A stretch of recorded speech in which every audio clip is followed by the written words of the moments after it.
हम सब भाभी के हाथ के आलू के पराठे मिस नहीं करना चाहते हैं।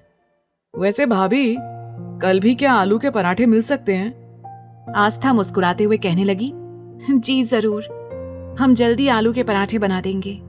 आप सब लोग प्लीज टाइम से आ जाइएगा। वहीं अरमान ने दादाजी की ओर देखते हुए तुरंत आस्था का हाथ कसकर पकड़ लिया। आस्था को कुछ समझ में नहीं आया, क्योंकि आस्था अभी भी ध्रुव से और बातें करना चाहती थी।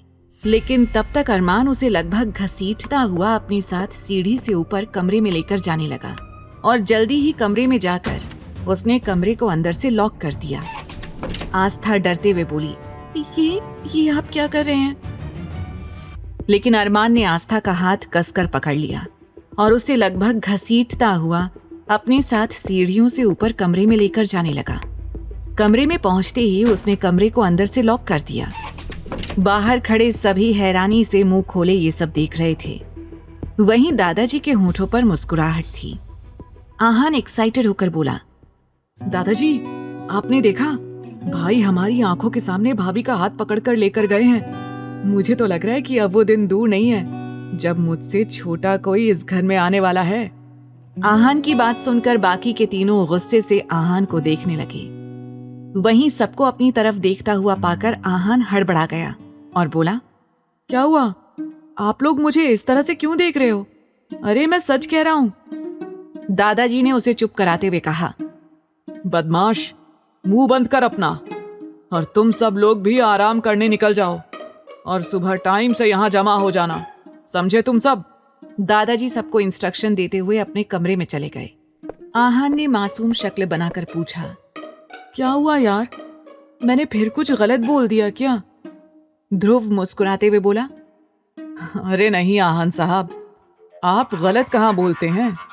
आप तो जो बोलते हैं बिल्कुल सही बोलते हैं। एक दूसरे की तरफ देखकर वो तीनों आहान का मजाक उड़ाने लगे। वहीं दूसरी ओर अरमान ने आस्था को कमरे में ले जाकर कमरा लॉक कर दिया था और गुस्से से आस्था के सामने खड़ा हो गया। आस्था को बहुत डर लग रहा था। उसे समझ नहीं आ रहा था कि वो अब अरमान से कैसे बचे, क्योंकि आज उसने एक साथ 2 से 3 कांड कर दिए थे। पहला, अरमान को झूठ बोलकर कमरे से भाग गई। दूसरा, उसने दादाजी के सामने चूहे को लेकर झूठ बोल दिया। और तीसरा, जब वो अरमान से टकराई तो अरमान की पीठ को सीमेंट से बनी हुई दीवार बोल दिया। अब एक एक करके आस्था के माइंड में अपनी सारी गलतियां घूमने लगी। आस्था ने अपना सिर नीचे किया और जल्दी से अरमान की ठीक साइड से निकलकर जाने की कोशिश करने लगी। लेकिन तभी अरमान ने उसका हाथ पकड़ लिया और पूछा, कहाँ जा रही हो? आस्था हड़बड़ाते हुए बोली, वो हम अपने कमरे में जा रहे हैं। अरमान दांत पीसते हुए बोला, क्या तुम्हें बातें भूलने की बीमारी है? मैंने तुम्हें कहा था ना कि आज के बाद तुम इसी कमरे में मेरे साथ रहोगी। क्या तुम्हें मेरी बात सुनाई नहीं देती, या फिर तुम जानबूझकर मेरी बात सुनना नहीं चाहती हो? अरमान आस्था को घूरने लगा। आस्था ने जल्दी से कमरे में देखा, जहां सिर्फ एक ही बेड था। वो मासूमियत से बोली, लेकिन यहाँ तो सिर्फ एक ही बेड है और हम 2 लोग हैं। आस्था के मासूमियत भरे सवाल को सुनकर अरमान अपनी उंगलियों से अपने सिर पर टैप करने लगा। आस्था मन ही मन बोली, अचानक से इन्हें क्या हो गया है? ये हमेशा अपनी उंगलियों से सिर पर क्या करने लगते हैं? अगर इतना ही अपने सिर पर कुछ करने का दिल कर रहा है तो दीवार से अपना सिर क्यों नहीं फोड़ लेते?